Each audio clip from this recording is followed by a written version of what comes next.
Yo, and welcome back to the channel. So here we are on the way from Fort Dauphin, where I flew into Fort Dauphin from Antananarivo, and we're driving back.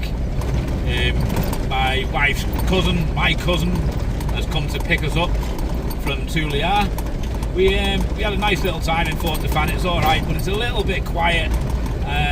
Not a great deal to do there, so we've seen what we needed to see, and we thought, let's go for a little adventure. Let's get the wife's cousin to come and pick us up in his four-wheel drive. I'm driving a Hyundai Galloper at the moment, so he's picked us up, and it took him 28 hours, I think, to get it from Toliara to Fort Dauphin, and now we're on our way back.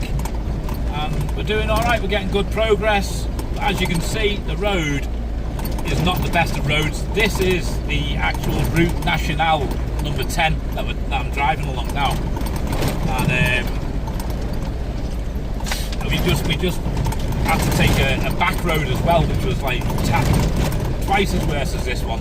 The sand was really thick. It was really for cow and carts to use, but I don't know, maybe we took a wrong turn, I don't know, but we did about a 10-kilometre detour along the road, and now we've managed to hook back onto the RN10. So hopefully we should be in Toliara tomorrow night. We should be in Toliara, but